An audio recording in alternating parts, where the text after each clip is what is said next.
Welcome back to Hot Takes, everybody. Today, in this weird warehouse factory world, don't know why we're here, absolutely stinks.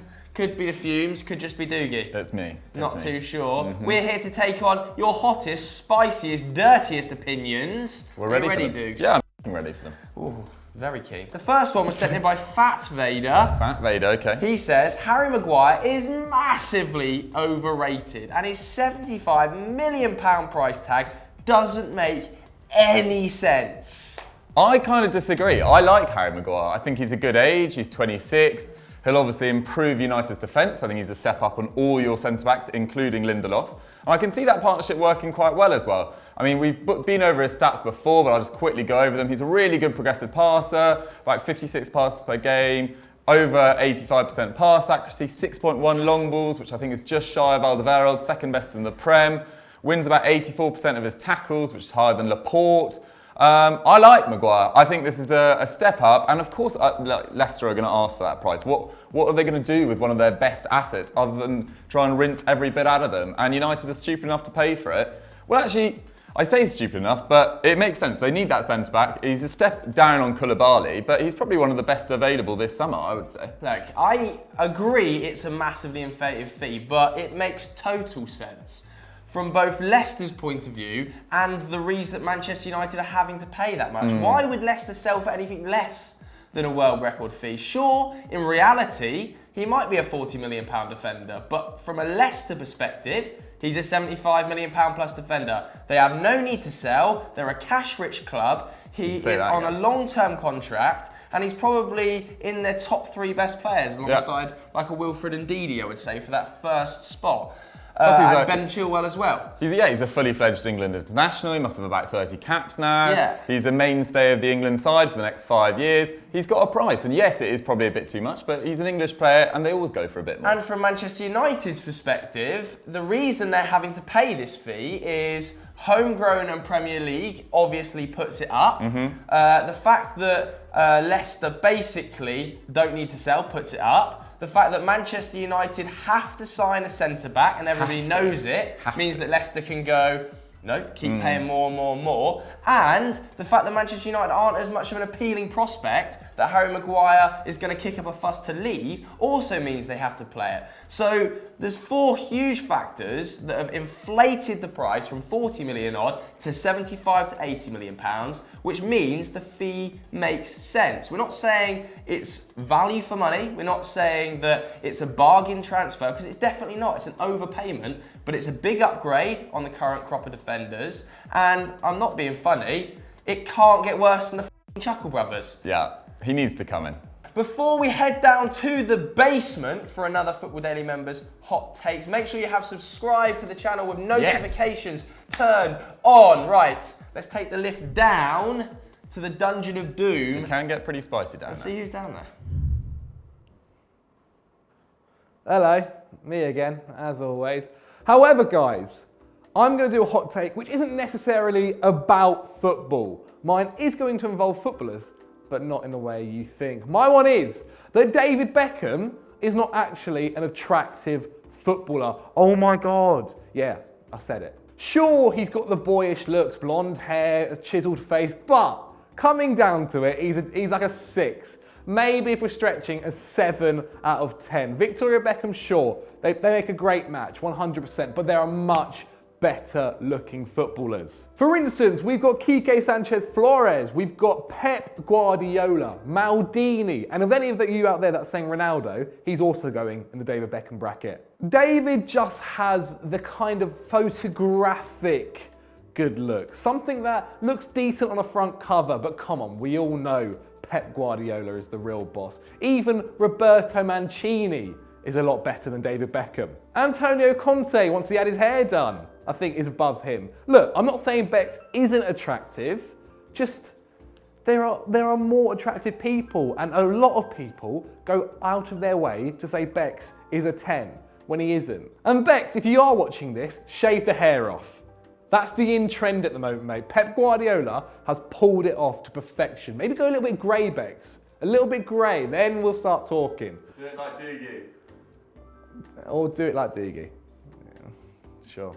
And also, just to clarify, I am talking about Beckham now. 21-year-old Beck, sure, he was the golden boy. He was golden balls. I'll give you that. Even when he was at AC Milan and possibly at LA Galaxy. However, nowadays, people are still overrating him. But what do you guys think? Have I missed out on any other attractive footballers? I sure have, because there are a lot more better than Becks. Please put them in the comments below.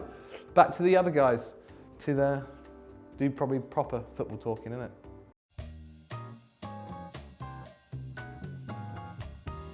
The next one was sent in by Jack Sika. He says Jack. TAA is the best young player in the world and is being overlooked because of his position and nationality.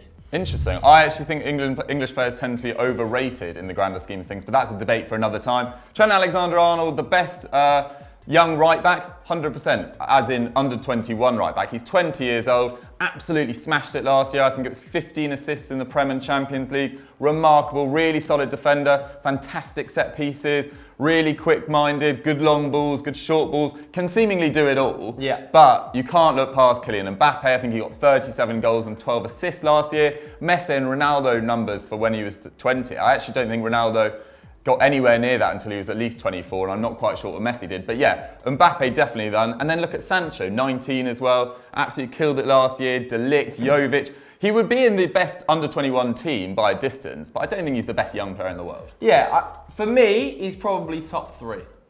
But the separation from Kylian Mbappe to the rest of the chasing massive, group yeah. is absolutely ginormous. I think he's got 67 in 80 games at PSG, something around those sort of numbers. He's won a World Cup. He's won a Ligue 1 with Monaco, overtaking the club he's currently at now. And hasn't just won a World Cup, was the best player at that tournament. Yeah, he's usurped one of the best players in the world in Neymar and the highest fee in Neymar. If he was to move this summer, you're looking at a £300 million player, close to. Don't get me wrong, Trent Alexander-Arnold, like I said, top 3. I think you're looking at like a Who's your second player? I think it's close between him and De Ligt in that second spot as that sort of best under 21. And is Frankie over 21? Frankie de Jong's 22. 22 now. Obviously, Frankie would definitely be in the conversation, but he's over 21. So I would go Mbappe, Trent, De Ligt as my top 3 I would go under 21s.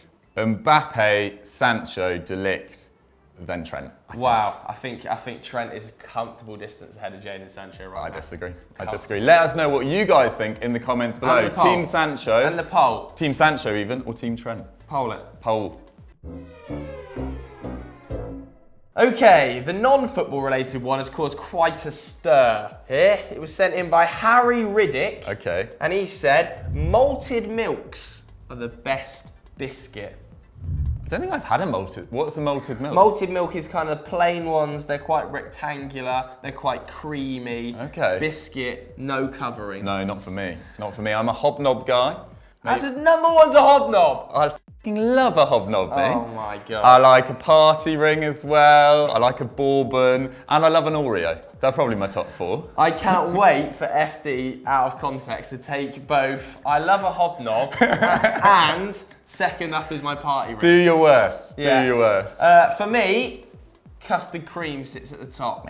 Custard cream sits at the top for me, and closely followed by a chocolate digestive. Oh, I've just got bad memories of custard creams from whenever I went over to my granny's house and she'd pull them out. They honestly hadn't changed since the 1970s. She'd be like, Doogie, do you want some custard creams? And then she'd like totter into her room, pull it out of the packet, and it honestly hadn't been opened since about 74, and it was grim. So custard creams, not good memories for me. But definitely not a malted milk. Malted milk's probably like a top 10 biscuit. It's a plain, it's a go-to biscuit. It's a Tesco's 30p biscuit. Get your mind in. Yeah, I've never had it, but not good enough. Who knows? We haven't mentioned a bourbon. We haven't mentioned a Jaffa cake. Oh, I do like a Jaffa as well. Yeah, I quite like a Jaffa. I'm just trying to think if there's any out there that we've missed. We're not including the likes of Penguin.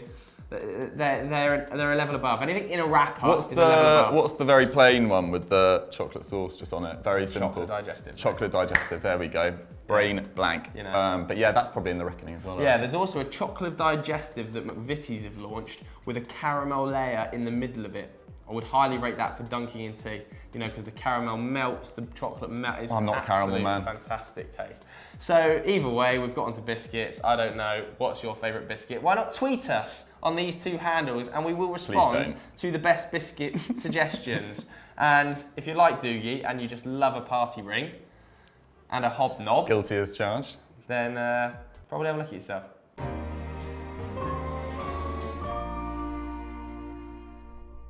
So that's it for this episode of Hot Takes. If you want to submit one next week, follow us on Twitter because that's where we source them, or comment them in the comments below. What should the people watch next? You should go over to Eurofootball Daily in an hour to watch us again, unfortunately, for you guys. We're taking on each other in the Stat Wars spaceship. Oh, yes. It's El Twatico. It is El Twatico 3.0, 4.0? 4.0 maybe. 4.0, yet to win one. This really is Espanyol versus Barcelona at this stage. Should be a cracker. Root for the underdog, guys. Let's see who wins. See you next time.